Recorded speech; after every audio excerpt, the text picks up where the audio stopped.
और चलिए अब बात गुर्जर महापंचायत की। तो गुर्जरों ने एक बार फिर सरकार को आंदोलन की चेतावनी दी है। भरतपुर के अड्डा पीलूपुरा गांव में हुई महापंचायत के दौरान कर्नल किरोड़ी सिंह बैसला ने ऐलान करते हुए कहा कि मांगे पूरी नहीं की गई तो 1 नवंबर से आंदोलन किया जाएगा।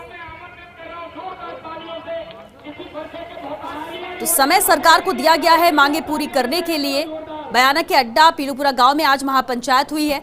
हालांकि जिस तरह से गुर्जर नेताओं के बयान भी आ रहे थे, उनका कहना यही था कि महापंचायत में ही तय कर लिया जाएगा आंदोलन कैसे करना है आगे। लेकिन निर्णय यही हुआ जब किरोड़ी सिंह बैसला यहाँ पर पहुंचे और उन्होंने कहा कि मांगे नहीं मानी गई तो 1 नवंबर से आंदोलन करेगा गुर्जर समाज। यानी 31 अक्टूबर तक का वक्त यहाँ सरकार को दिया है गुर्जर समुदाय ने कि उनकी मांगों को मान लिया जाए, रास्ता निकाला जाए। और अगर 31 अक्टूबर तक कोई फैसला सरकार नहीं लेती है तो फिर गुर्जर एक बार फिर से आंदोलन की राह पर रहेगा। आंदोलन की शुरुआत करेगा 1 नवंबर से। बयाना के अड्डा पीलूपुरा गांव में आज ये महापंचायत हुई। बड़ी तादाद में ये गुर्जर समाज के लोग यहां पर एकत्रित हुए। आंदोलन का ऐलान किया गया, लेकिन आंदोलन का आगाज 1 नवंबर से होगा, ये तय किया गया है। और इस वक्त हमारे साथ मंत्री अशोक चांदना जी जुड़ चुके हैं। अशोक जी, आपने बातचीत भी की थी, अधिकारियों से कोशिश भी की थी और 1 नवंबर से आंदोलन की बात ये लोग कह रहे हैं। क्या कुछ बात हुई आपकी, क्या समझाइश हुई?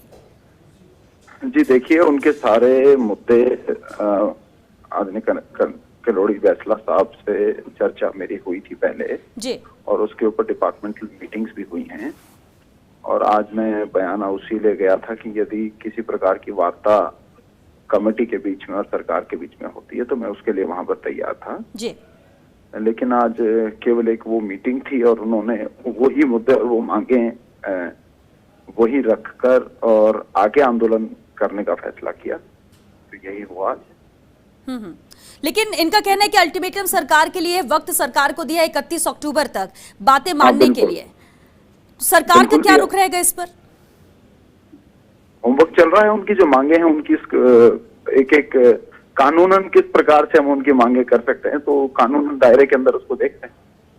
बिल्कुल। और किरोड़ी सिंह बैसला ने क्या कहा? आपकी उनसे बातचीत कुछ दिन पहले भी हुई थी, जैसा कि आपने कहा है वो पूरी तरह से यही चाहते हैं, भरोसा सरकार पर है उन्हें।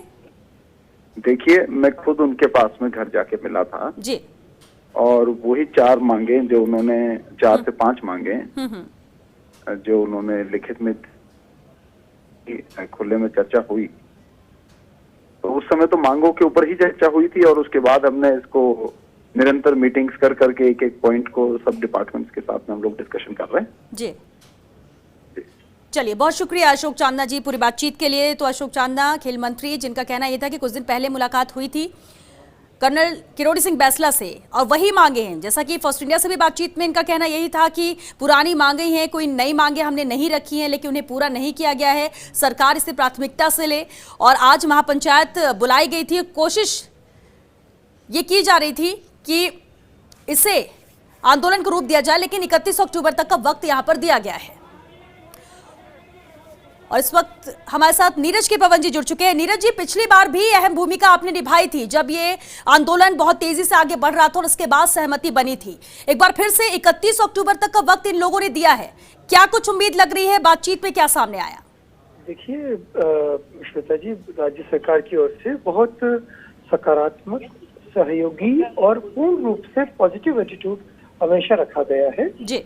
एमबीसी समाज को 5% आरक्षण लगातार मिलता रहे, उसके लिए राज्य सरकार की ओर से भरसक प्रयास किए जा रहे हैं। और ये सुनिश्चित किया गया है कि 13 फरवरी 2019 के बाद जो एक भी भर्ती ऐसी ना हो जिसमें 5% आरक्षण का लाभ पूरा एमबीसी समाज के युवाओं को नहीं मिला हो। इसी के चलते हजारों युवाओं को, मैं आपको सही संख्या तो करीब 2100 से ऊपर है, तो उनको नियुक्तियां मिल चुकी हैं।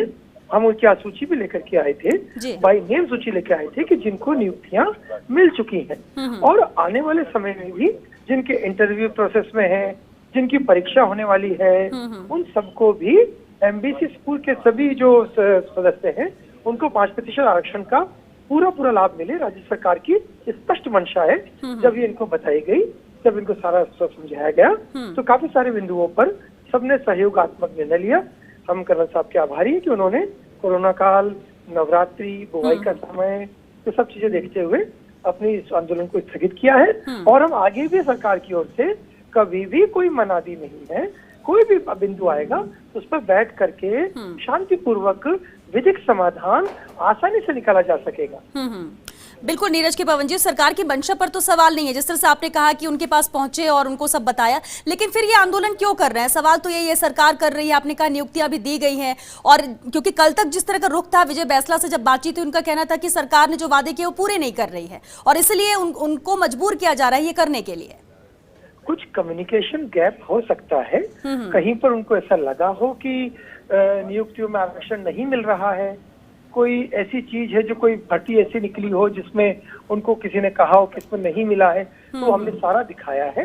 हर भर्ती में, आई रिपीट, हर भर्ती में 5% आरक्षण सुनिश्चित रूप से एमबीसी वर्ग के हमारे युवा बंधुओं को मिले, उसके लिए राज्य सरकार पूर्ण रूप से कटिबद्ध है और उसके लिए पूरे प्रयास किए जा रहे हैं। और साथ ही साथ आपको जान के हर्ष होगा कि माननीय मुख्यमंत्री महोदय ने जो 31,000 शिक्षकों की भर्ती अभी आपने रिसेंटली आपने देखा होगा, तो उसमें भी हजारों हमारे एमबीसी समाज के युवा बंधुओं को उसमें भी लाभ मिलेगा।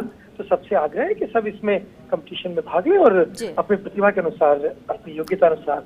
चलिए, बहुत बहुत शुक्रिया नीरज के पवन जी फर्स्ट इंडिया से बातचीत के लिए। तो अब 1 नवंबर से आंदोलन की बात यहां पर कही जा रही है, मांगे नहीं मानी गई तो, हालांकि जिस तरह से नीरज के पवन का कहना भी था कि सरकार पूरी तरह से कटिबद्ध है, जो वादे किए गए हैं और उस पर पूरा काम भी हो रहा है, नियुक्तियां भी दी गई हैं और ऐसे में मंशा हमारी साफ है, आंदोलन की जरूरत नहीं पड़ेगी।